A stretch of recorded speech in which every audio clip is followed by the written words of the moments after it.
الحمد لله رب العالمين، يا واحدا في ملكه أنت الأحد، ولقد علمت بأنك الفرد الصمد، فلا أنت مولود ولست بوالد كلا ولا لك في الورى كفوا أحد. وأشهد أن لا إله إلا الله وحده لا شريك له ولا ند له ولا معاون له ولا معاند له ولا صاحب له ولا صاحبة له ولا ولد له ولا والد له، تعالى الله في علياء قدرته، فكل لسان أنت عاليه، لا كون يحصره، لا كشف يظهره، لا سر يبديه، حارت جميع الورى في كله قدرته، فجزنا عزا ولطفا عن تساميه. وأشهد أن سيدنا وحبيبنا وعظيمنا ومصطفانا محمد بن عبد الله الذي سئل صلى الله عليه وسلم: أين كنت يا رسول الله وآدم في الجنة؟ قال: كنت في صلبه، وخرج من الجنة وأنا في صلبه، وركبت السفينة في صلب نوح، وقذفت في النار في صلب إبراهيم، لم يلتقي أبوان لي على سفاح قط، لا يزال ربي ينقلني من الأصلاب الطاهرة إلى الأرحام الذكية مهذبا، لا تجتمع فرقتان إلا وكنت في خيرهما فرقة.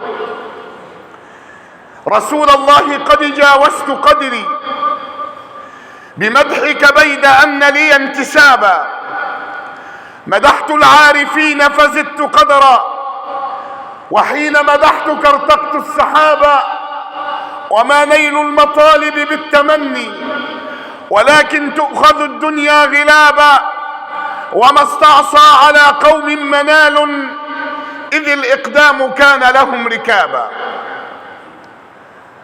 أما بعد، إخوة الإسلام والإيمان، حديثنا اليوم عن صحح مفاهيمك، تصحيح المفاهيم. وإذا أردنا أن نتحدث عن شيء فنتحدث عن آية من آيات الله، ألا وإنها آية الزواج، لأن هناك أناس يعقب الزواج طلاق، وربنا سبحانه وتعالى أمرنا: وإن أردتم استبدال زوج مكان زوج وآتيتم إحداهن قنطارا فلا تأخذوا منه شيئا أتأخذونه بهتانا وإثما مبينا وكيف تأخذونه وقد أفضى بعضكم إلى بعض وأخذن منكم ميثاقا غليظا. ميثاق غليظ، ربنا سبحانه وتعالى سماه ميثاق غليظ. والميثاق الغليظ هو إمساك بمعروف أو تسريح بإحسان.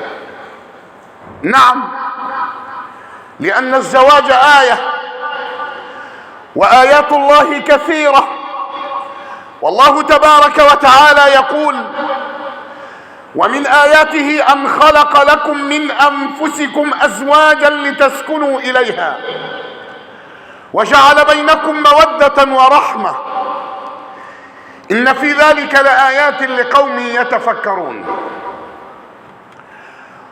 وهل تكون المودة والرحمة إلا مع المؤمنة؟ وهل تكون المودة والرحمة إلا مع الصالحة؟ وهل تكون المودة والرحمة إلا مع المطيعة لزوجها؟ نعم، من رزقه الله بزوجة صالحة فقد أعانه الله على شطر دينه. من الذي قال ذلك؟ الذي قال ذلك الذي لا ينطق عن الهوى صلى الله عليه وسلم.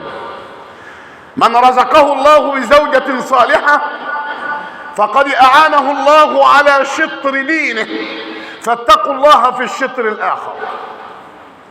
آية، الزواج آية، وآيات الله كثيرة، ولو نظرنا إلى آيات الله في كونه الفسيح لا نستطيع عدها ولا حصرها، وإن تعدوا نعمة الله لا تحصوها، إن الإنسان لظلوم كفار. إلى آيات الله ننظر. شوف القرآن يقول لك إيه؟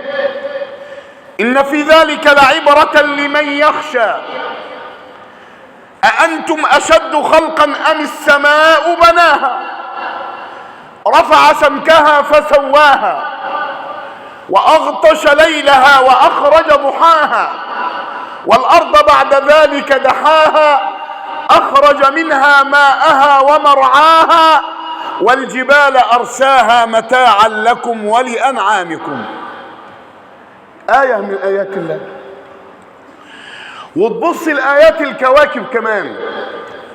شوفوا القرآن يقول لك إيه؟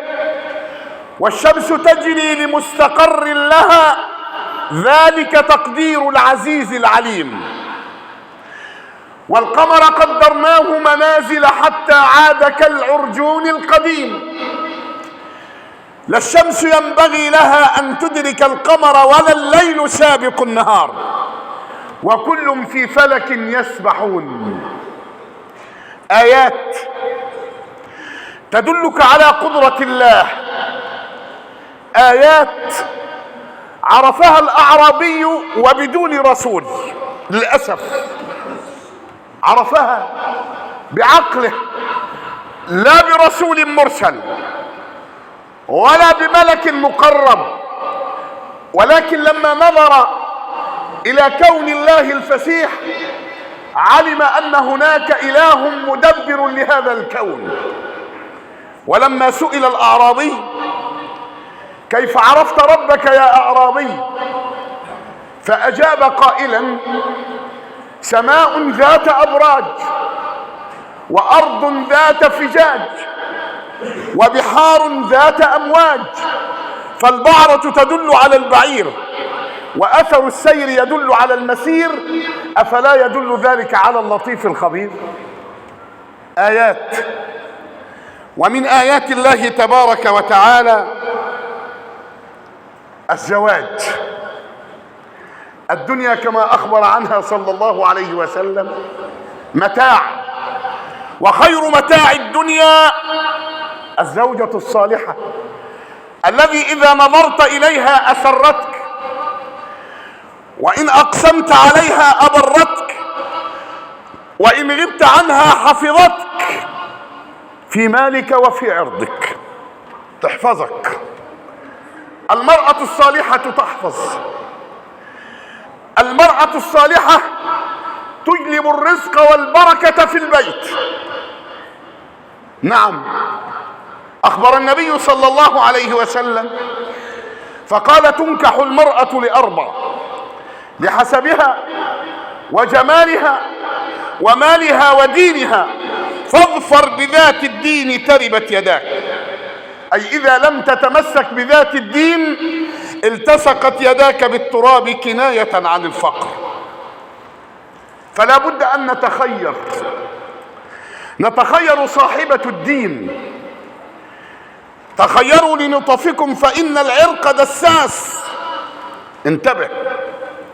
انتبه في الاختيار، فليس الاختيار جمالا ولا مالا، وإنما الاختيار يكون دينا. فاظفر بذات الدين تربت يداك. ولذا يقول النبي صلى الله عليه وسلم 4 من السعادة. اللي عايز يسعد يبقى عنده 4 أشياء: المرأة الصالحة والبيت الواسع والجار الصالح والمركب الهني. إذا كملت دول فأنت في سعادة تامة. نعم، وهناك أسباب للطلاق، أسباب بسيطة، وأول هذه الأسباب سرعة الغضب. سرعة إيه؟ الغضب. والنبي صلى الله عليه وسلم يعلمنا ليس الشديد بالسرعة، إنما الشديد الذي يملك نفسه عند الغضب. ونبينا صلى الله عليه وسلم يقول إذا غضب أحدكم فليتوضأ، فإن الشيطان خلق من النار ولا يطفئ النار إلا الماء، فإذا غضب أحدكم فليتوضأ. ويقول صلى الله عليه وسلم إذا غضب أحدكم وكان واقفا فليجلس، وإن كان جالسا فليتكئ. نعم، وإبليس لا يرضيه إلا الطلاق. إبليس لا يرضيه إلا الخراب، لأن النبي صلى الله عليه وسلم علمنا إن إبليس يضع عرشه فوق الماء ثم يبعث سراياه. ما هو معاه رجالة، معاه ناس بيقودها، ثم يبعث سراياه إلى الناس، فيأتي أحدهم فيسأله ماذا فعلت؟ فيقول فعلت كذا وكذا وكذا. يقول له امضي، انت ما تنفعش معايا. ثم يأتي الآخر ويقول فرقت بين المرء وزوجه. يقول له أنت أنت أنت أنت أي أنت أحق بصحبتي. إبليس يرسل ونحن نستقبل. من الذي لا يستقبل؟ الذي لا يستقبل هو المؤمن. لكن غير المؤمن اللي قلبه مفتوح للي رايح وللي جاي هيقبل أي حاجة على طول قابلة. لكن المؤمن ممنوع اللمس والاقتراب، لأنه دائما في ذكر الله ودائما في استغفار. ونبينا صلى الله عليه وسلم يعلمنا فيقول اتقوا الله في النساء فإنكم أخذتموهن بأمان الله واستحللتم فروجهن بكلمة الله. نعم، اللي عنده امرأة صالحة يعاملها بما يرضي الله، وينظر إلى حبيبنا صلى الله عليه وسلم في بيته كيف كان يتعامل، وهو أفضل خلق الله. كان صلى الله عليه وسلم في بيته يحلب شاته ويخسف نعله ويرقع ثوبه ويقوم على خدمة أهله، ويقول صلى الله عليه وسلم خيركم خيركم لأهله وأنا خيركم لأهلي. عظيم صلى الله عليه وسلم، عظيم الجناب صلى الله عليه وسلم. في بيته لم يكن فظا ولا غليظ، لا، ده كان النبي متساهل جدا مع زوجاته، وهو الذي ينظر إلى عائشة حتى أنه كان يعرف السيدة عائشة في غضبها وفي رضاها، يعرفها وهي غضبانة ويعرفها وهي راضية، فيقول لها يا عائش إني لأعلم يا عائش إن كنت عني راضية أو إن كنت علي غضبة. فتقول له وكيف تعرف ذلك يا رسول الله؟ فيقول يا عائش إن كنت عني راضية قلت لا ورب محمد، وإن كنت علي غضبة قلت لا ورب إبراهيم، فتقول والله ما أهجر إلا اسمك يا رسول الله. نعم، نبينا صلى الله عليه وسلم في بيته يضحك صلى الله عليه وسلم ويمرح صلى الله عليه وسلم ويداعب زوجاته صلى الله عليه وسلم، حتى أنه كان يجري بإحداهن وهي التي تحكي فتقول أمنا عائشة رضي الله عنها سبقت النبي صلى الله عليه وسلم يوما فسبقته، فلما ثقل لحمي سبقت النبي صلى الله عليه وسلم فسبقني، فقال يا عائش هذه بذاك، وحده في وحده. نعم.